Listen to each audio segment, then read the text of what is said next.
피에르 오메트르는 1837년 4월 8일에 앙굴렘 교구 소속의 에젝 마을에 있는 한 가정에서 5형제 중에 장남으로 태어났다. 그의 아버지는 소농이자 제화공이었다. 오메트르의 부모는 독실한 천주교 신자였다. 어린 오메트르는 매우 착한 소년이었지만 영리하지 못하였고 기억력 또한 형편없었다.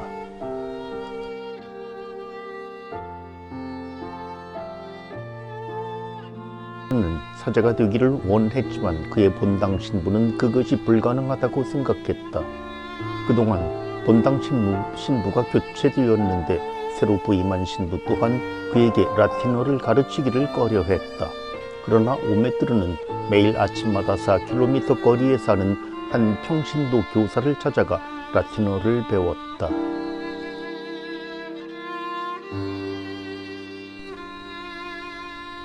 그의 본당 신부는 오메트르의 근면함에 감복하여 1852년에 주교에게 그를 리슈뇽에 있는 소신학교에 입학토록 추천하였다.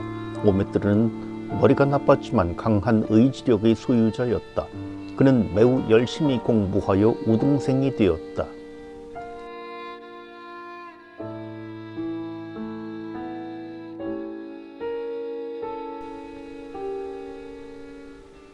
(1857년에) 그는 앙굴렘에 있는 대신학교에 입학하였다. 그의 상급자들도 그의 모범적인 생활에 감복하였다. 오메트르는 완전히 순종적이었다. 그는 철학 수업 첫 해에 교수에게 자신이 선교사가 되고 싶다고 말했다. 1859년에 오메트르는 파리 외방전교회의 대신학교에 입학하였다. 그곳에서 그는 약 3년간의 사제 수업을 마치고 1862년 6월 14일에 사제 서품을 받았다. 그는 1863년 6월 23일에 조선에 입국하였다.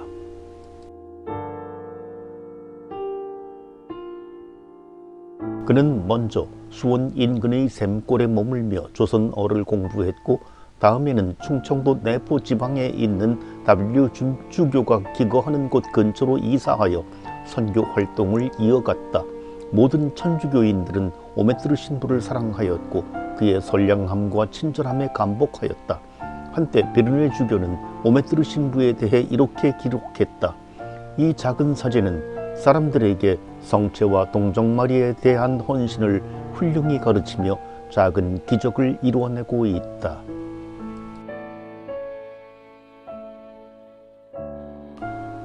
박해와 순교. 1866년 병인년에 박해가 발발하자 오메트르 신부는 교우들에게 비천주교인들에게 공개적으로 천주교 신앙을 고백할 시간이 왔다고 말하였다. 그는 W주교가 활동하던 마을로 가서 포도청에 자수하였다. 그는 W주교와 유행신부와 함께 홍주를 거쳐 한양의 감옥으로 압송되었다. 그들은 가혹한 신문과 고문을 모두 견뎌냈다.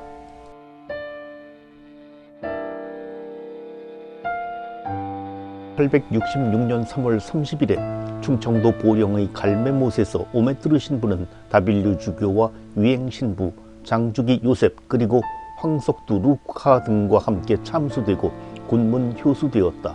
그는 처형되는 동안에도 다른 사람들을 격려하였다. 오메트르 신부가 순교하던 때의 나이는 30세였다. 일설에 따르면 당시 순교자들의 시신은 장례식 때까지 썩지 않았으며 얼굴에 온화한 미소를 띠고 있었다고 전해진다.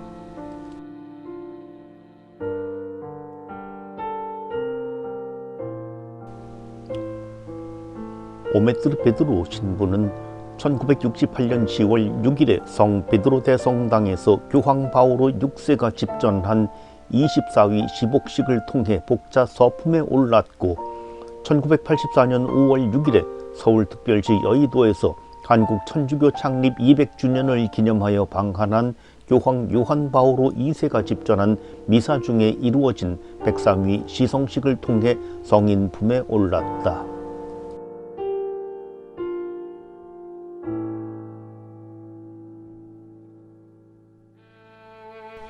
안국성이 오시인 베드로 오메트로는 1837년 4월 8일 앙굴렘 교구에 있는 에젝이라는 작은 마을에서 태어났다.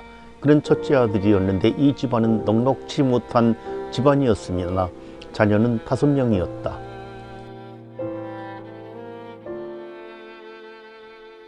아버지는 조그마한 땅을 경작하면서 남학신을 만들었다. 아버지는 훌륭한 천주교인이었고 그의 어머니 역시 훌륭한 교인이었다.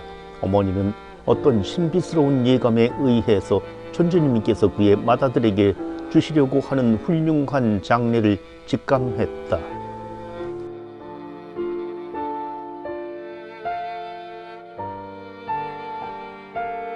1862년 6월 사제 서품을 받은 베드로 오메트르 신부는 8월 3일 천주님께서 당신의 이름을 사랑하시고 찬미하게 하라고 저를 보내시는 나라는 조선인입니다 하고 아버지에게 알렸다.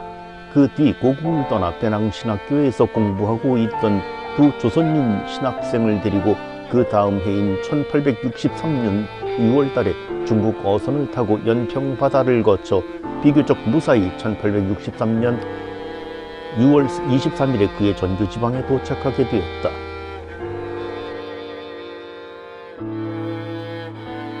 도착한 뒤에 수원 샘골에 배치된 오메트르 신부는 평소와 같이 끈기 있게 조선말을 배웠고 그런 다음 거주지가 미리네로 되어 있는 구역에서 성무 집행을 시작했다.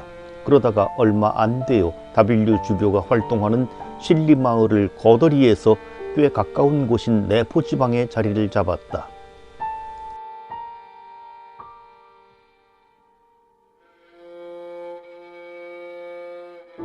그의 성직 수행을 교우들은 매우 훌륭하다고 생각했고 오메트르 신부를 너그럽고 착한 사람으로 보았다.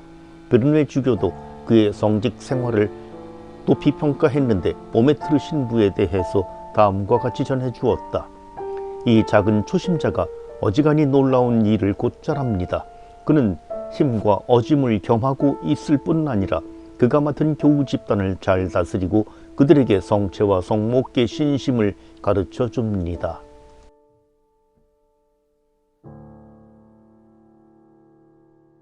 (1866년) 초 서울을 중심으로 박해가 가해지기 시작하였고 베르네 주교 등이 잡히게 되었다. 이런 소식을 듣고 교우들이 불안해하자 그는 교우들에게 걱정 마시오. 외교인들에게 천주교에 대해 소리 높이 말해줄 때가 왔습니다. 하고 말했다.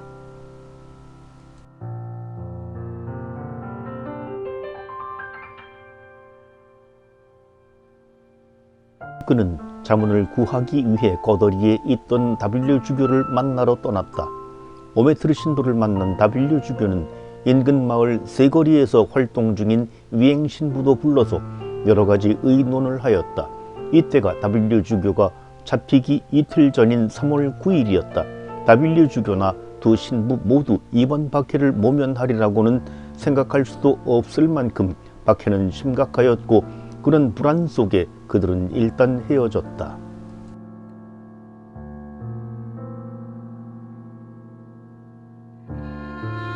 오메트르 신부는 소돌로 갔고 위행 신부는 쇠거리로 돌아갔다. 그 뒤 오메트르 신부는 W 주교와 함께 밤을 이용하여 배를 타고 조선을 탈출해 보려고 하였으나 역풍으로 실패하고 말았다. 그러자 그는 다시 그가 머무르던 교우촌으로 돌아갔다. 하지만 그곳에서도 오래 숨어 있을 수 없었고 오메트르 신부 자신도 숨어 있으려 하지 않았다. 그는 곧 W 주교를 찾아 거더리로 향했는데 그가 머무르고 있던 마을을 떠나기 전에 만일의 경우에 대비해서 성물들을 어느 우물 속에 감추었다.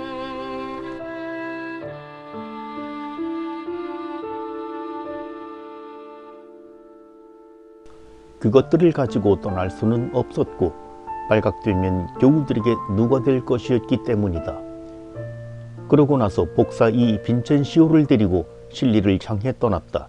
어느 갈림길에 이르렀을 때 오메트르 신부는 빈첸시오에게 나는 실리 쪽 거더리로 갈 텐데 당신은 나하고 같이 거더리로 가든지 공주 쪽으로 가든지 마음대로 하시오 하고 말했다.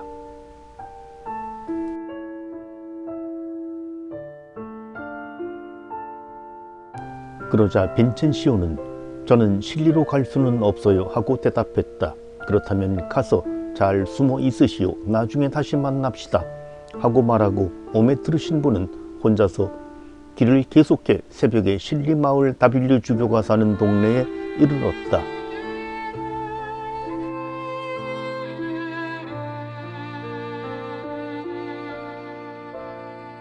그가 정자나무 곁에 서 있는 것을 한 포졸이 발견하고 누구냐고 물었으나 신부는 아무 대답도 하지 않았다. 그러자 그 포졸은 집 안으로 들어가 방금 이상한 사람이 하나 왔습니다 하고 일렀다. 다빌류 주교가 문을 열어보고는 여러 말 하지 말고 저 사람을 들어오게 하시오 하고 말했다.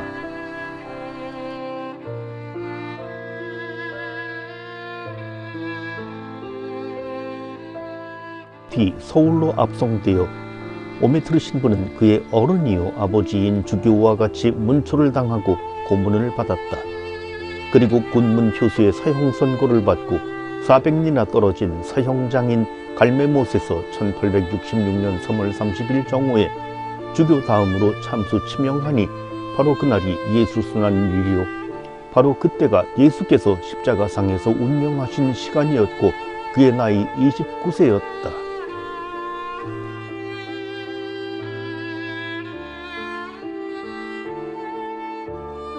1866년 3월 30일 갈메못에서 처형된 다빌류 주교, 위행 신부, 오메트르 신부 이 세 성직자는 죽기 전에 특히 다빌류 주교의 옷을 모두 벗겨버리고 다른 순교자의 옷은 저고리만 벗겼으나 그날 밤에 어떤 악한 무리가 나타나서 남은 옷조차 모두 벗겨가 버리게 되었다. 따라서 알몸등의 5시체가 이후 3일 동안을 그대로 그 자리에 버려져 있게 되었으나 이상하게도 그 많은 까마귀와 개가 이들의 시체를 조금도 해치는 일이 없었다.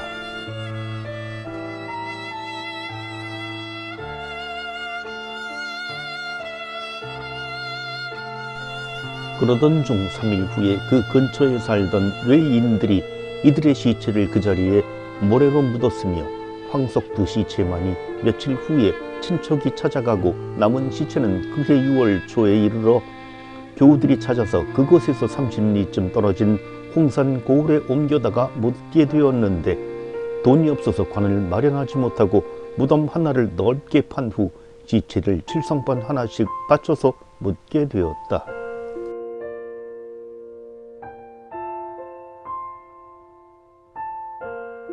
그런데 이상하게도 이미 죽은 지 2달이 넘은 이들 시체는 모두 썩지 않고 있었고 다만 위행 신부의 그것만이 조금 썩기 시작하였을 뿐이었다고 한다. 성인의 유해는 절두산 순교 기념관에 안치되어 있다.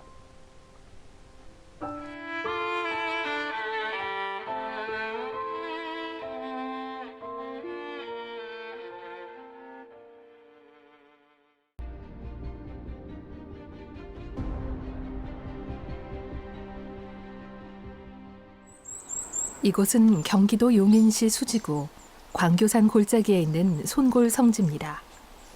올해 성지 조성 50주년을 맞이했는데요. 박해시기 신자들이 모여 살았던 교우촌인 이곳은 프랑스 선교사들이 조선의 말과 풍습을 익히던 곳으로도 알려져 있습니다. 손골 성지는 원래 박해 시절에 우리 서양의 신부님들이 선교사 신부님들이 여기 우리나라에 입국하셔서 언어와 풍습을 익혔던 그런 장소입니다. 여기는 지금 오메트르 신부님 상입니다. 오메트르 신부님은 1863년에 우리나라에 오셔서 여기에서 언어와 풍습을 익히시고 나중에 주교님께 다시 이쪽 지역을 선교하고 사목하라고 이런 명을 받으셔서 이곳에 오셔서 신자들을 돌보고 선교를 하시고 그러셨습니다. 또 여기가 하나의 또 선교 거점이었고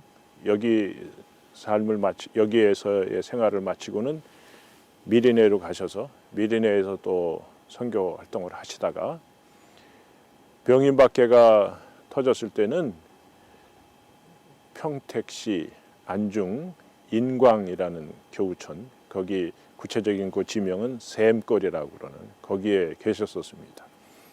그러다가 저 대전교구 저 서산 그 칠리에 그쪽에 W 주교님이 계시니까 W 주교님과 함께 박해에 대한 대책을 논의하러 가셨다가 그곳에서 자수하셔서 이제 체포돼 가지고 서울로 압송되셨다가 갈매못에서 순교하셨습니다.